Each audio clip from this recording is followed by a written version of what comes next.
And welcome back to another CrescoFin feature video. My name is Jessica Walker, and once again, I'm joined by Robert from CrescoFin and also David Gokhshtein from Gokhshtein Media. And we're going to be talking a lot about crypto adoption and moving forward in the industry as we know today. So Robert, great to speak to you once again. And David, great to have our first official interview. How are you? What's going on? Long time waiting for this interview right here. I can't believe Hey, it. It's been Jessica. like a year and a half. I can't believe it. So for people that are maybe not familiar with you fully, or they see you on Twitter occasionally, can you give us a little bit of a brief introduction, David, just to your background in the space?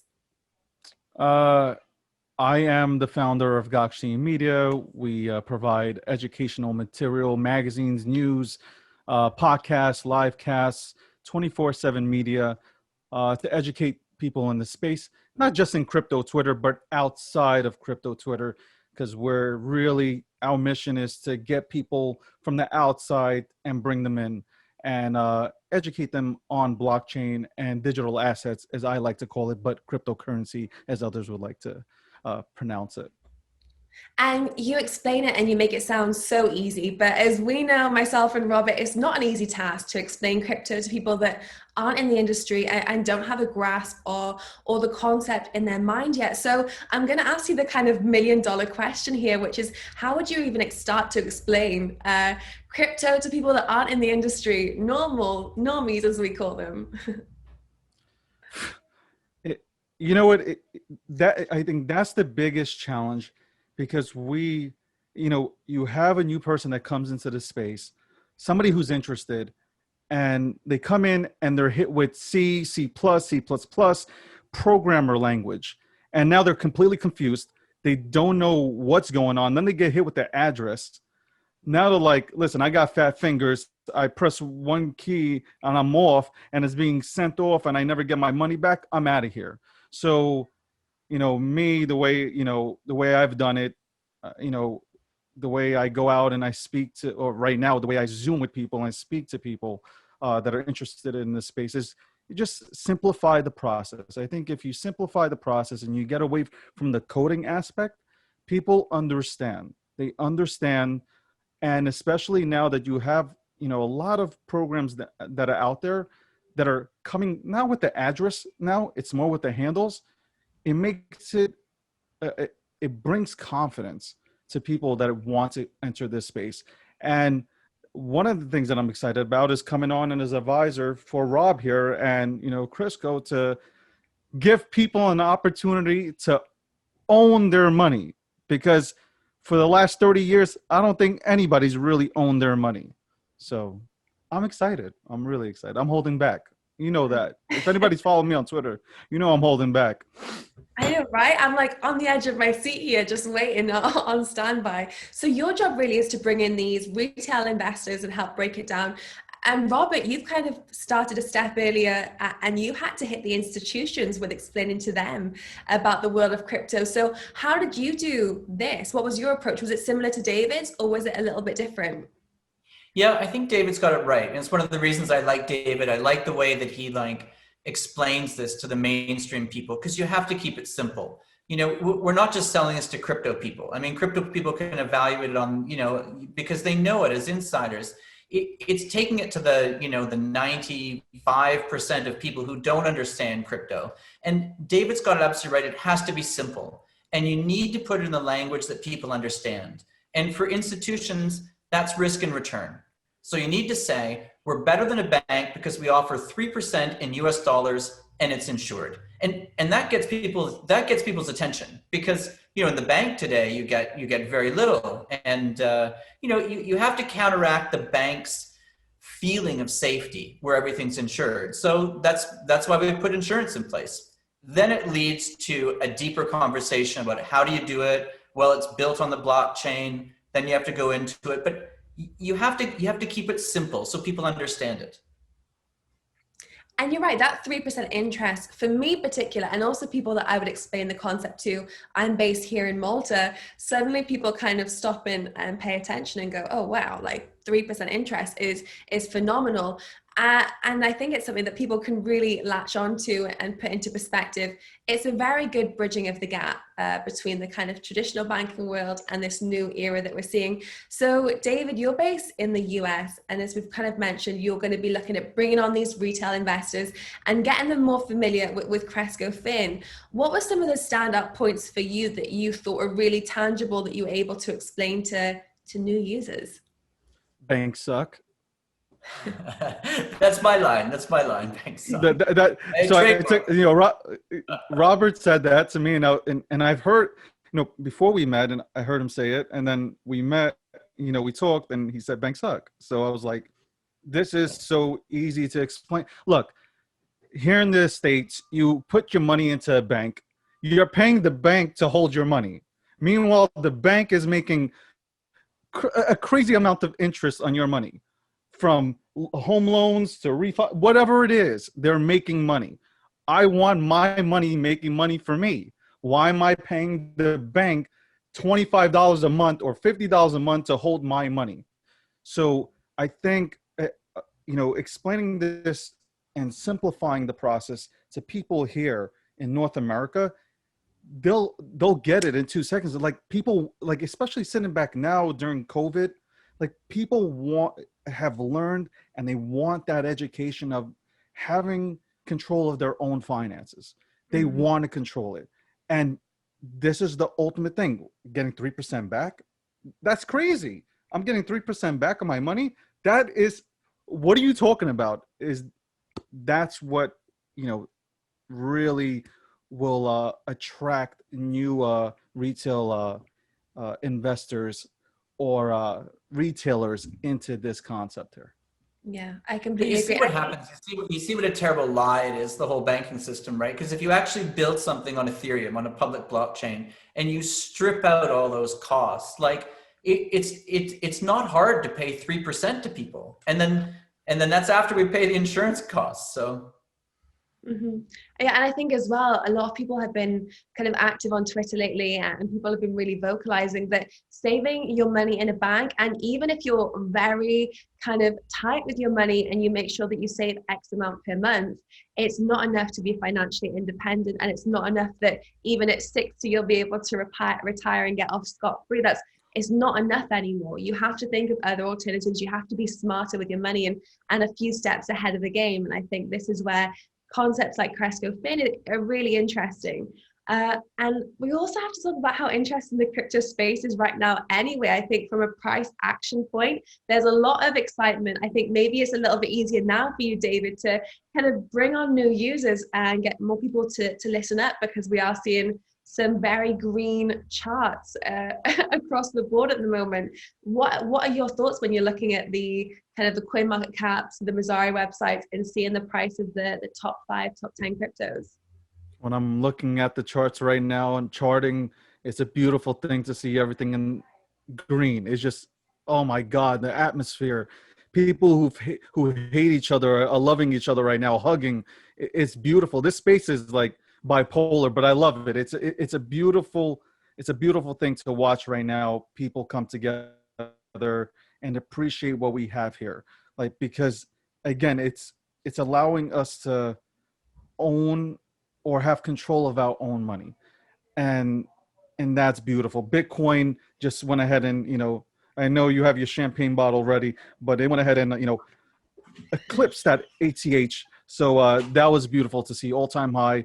Hopefully can get past that point and just stay at 21,000. But as soon as it hits 20,000, you're going to see the major networks. They've already started. New York Times already just published like about 10 minutes ago. Bitcoin, breaks all-time high. Let's not talk about any bubble talk. So again, this will bring new people into the space, people who are interested. And that's who I'm really looking for. I'm looking for people who are interested in coming into this space to, give them the education, just the ground floor education, not the C++, not the Python education, because I can't give that to you. I got a tech department that can.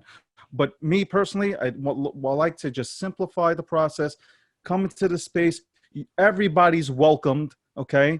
And then, you want to learn more? take it from there. But everything looks healthy. Ethereum looks healthy. Bitcoin looks healthy. XRP, everybody's favorite, looks healthy. I'm saying XRP because I know a lot of people will go ahead and have a few words for me on XRP, but everything looks good. Everything looks good. And the real projects, the real gems, they're going to shine. The projects that, are out there, that were created 5 minutes ago and bring nothing to the table, they'll disappear. But I do actually have to applaud you, because I think on Twitter, you're one of the most vocal voices, not just for one specific token. And I think for people that are new to the space, they might get slightly put off by the strength of some accounts that are very, for example, like very pro Bitcoin or very pro Ethereum, and they're not really looking at any others. And there is this kind of army you mentioned there. People are like loving each other, and I think you mean these almost different categories. And something that you're very good at on your social media is praising each token when that praise is due. You're not kind of one-sided at all. You can't be. I got attacked by Adam Black yesterday. I mean, like, you cannot, and I have respect for him, so there's nothing that I will not say anything bad towards anybody. I'm not that guy. But at the end of the day, everybody has a place in this space. Like, Bitcoin is not the end all. Like, Bitcoin is great. It's going to be a great asset, a great store of value, but there are other, cryptocurrencies that are great. Ethereum. Without Ethereum, 95% of the projects in this space would not exist. To not go ahead and give, credit what credit is due, that is just being beep. Let me bleep that line out. Ethereum has given birth to projects like, has given CrescoFin like the opportunity to go ahead and give back 3%, like Robert said earlier. That is awesome. Like, we need to praise projects. If we're going and saying Bitcoin is the end all, then it's kind of like me saying that I can only use a Commodore 64 and that's it. Like, the MacBook Pro, can't use that. The Dell, the Microsoft Surface, forget about that. I got to still be driving a Ford Model T. Forget about, the Hondas and the Toyotas that are available to me that have, backup cameras and sensors. So that's what I'll say about the space. I like to give everybody praise. Everybody deserves it. And that's about it.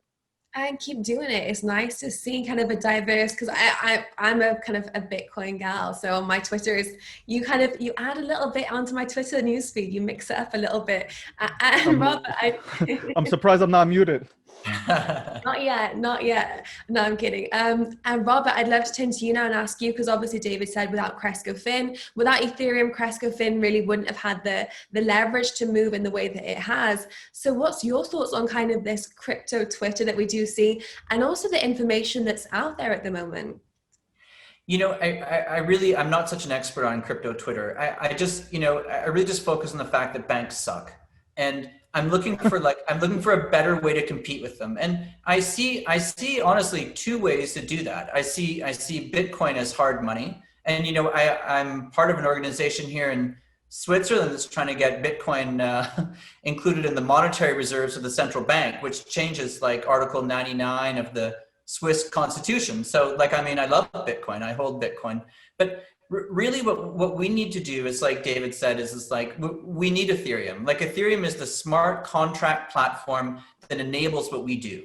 And that is to attack banks. I mean, not just money, but there's a whole layer above that you can't challenge unless you have something running on Ethereum. So it's been a long time where technology has tried to attack the banking industry. And the banking industry has not changed very much. I mean, Bill Gates said in the early 90s or the mid 90s, banks are dinosaurs. And, they're still here. And our view is that only recently have these forces come together that have allowed us to really challenge banks. And that is public blockchains.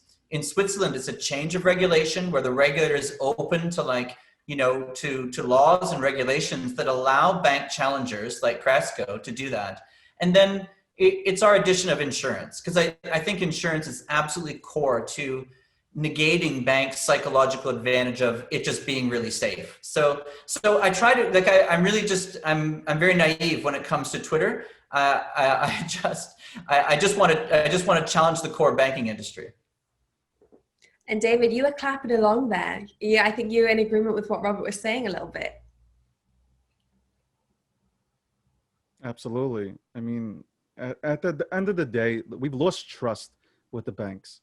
Like that's what it is. Like you've lost, like, where's my money go? Like I deposit $30,000 tomorrow or today, and I try to come back, 5 minutes later and say, I want to take it out. Well, no, you have to wait. Like, no, like we've lost trust, and this puts trust back into the system. Blockchain means trust. Decentralization means trust. We need to put trust back into the system. That's how I feel. Okay, so trust back into the system. And then the next big job is this adoption wave. And Robert, you made reference in an early interview to Malcolm Gladwell and this tipping point of kind of adoption wave when it comes to this progression curve. So I'd love to ask both of you, and I'll start with you, David. When it comes to adoption of new technologies, crypto adoption moving forward, at what point are you expecting that we actually see this tipping point where we see this new wave, we see progress that we can identify, or a kind of eureka, there it is moment? The moment we see adoption is when we start, number one, right now, we have no other choice because of COVID-19, but we start doing, Zoom meetings, webinars, where we bring in, like, let's say Pace University, 50 kids that want to learn about cryptocurrency. We educate them, simplify the process. I know I've said that a lot and I've been repetitive with it, but it really is about simplifying the process. We go and we speak to retailers, merchants. Why can't we tell merchants, hey, you can bypass your chargeback fees, you can bypass the merchant fees, you can deal directly with end user and just save on all these monstrous fees. Some companies pay $200,000 a month in fees. We need to get the merchants in. PayPal, I was yapping about PayPal for so long. Like them or not, I'm more so looking at the 357 million users. If we get, I'm good at math, we get 1% of the 357, we are good. That's adoption. We grow. And now we have people that have their eyes set on something like CrescoFin. And they say, you know what? I want to go into this. Let me give it a try. That's what we need. Education, education, education. Simplify the goddamn process. I think that's exactly right. I mean, what I really love about David is we need evangelists who are out there and not just arguing within the community, but really taking it to, like, so-called normal people. I mean, 2021, I think, is going to be a year of mass adoption. I think you're right to tie it to Malcolm Gladwell's tipping point. I think it's at a time where people will say, I've had enough, and this is there's just better alternatives out there, and we hope to be one of them. But it's been a long time coming, and I think the main thing is the last decade has really been a war on savers. Like, savers have earned less and less and less, and it's only going to get worse. And I think what people are going to say is they're going to look for alternatives. And so what we offer basically is matched funding, so you don't go through a central bank, and we're non-custodial. You go through the blockchain, and you have insurance. And I think that just offers it offers a better alternative. So we're really hoping that 2021, I see it as a year of mass adoption for crypto. I mean, it's incredible the conversations I have here in Switzerland with family offices and financial institutions like that are really looking for yield without having to take a whole bunch more risks. So that's it. That's the solution that we're proposing. It's a question of getting the message out. Mm-hmm. Fantastic. And I just have to say, because I think you've both made some excellent points there, and something which is really refreshing is you're both able to phrase it in such a way that people that aren't in the space already can understand, comprehend, and look to act moving forward. So it's really inspiring. I'm really looking forward to see where this goes. And Robert, for people that do want to get a little bit more information, maybe want to get involved or check out your website, where can people go? Well, you can go to CrescoFin.ch, and we're at the moment we're designed mainly for institutions because that's what we started with. But 2021 we're going to open to individuals, and it's going to be something globally. So we hope everywhere in the world somebody can actually have like an on-chain, non-custodial bank account that's insured and gives them 3% rate of return. Amazing. And David, just finally then, people that maybe want to go and find some more information, watch some of the interviews, media videos, podcasts, where can they go to find your content? Gokhshtein.com, free educational material, all free. We don't charge anything. Go educate yourself. And if you need help, you can always reach out to me on any social media platform. I'm always willing to engage. Fantastic. So go educate yourself. A final call for action. Both of you, thank you so much. And to all of our viewers, thank you so much for watching. If you do want to see some more CrescoFin content, you can head over to their social media and check out some more. Thank you guys so much. Really enjoyed the conversation. And Robert, best of luck with the launch coming very soon. Thanks a lot, Jessica. It's nice to chat with you.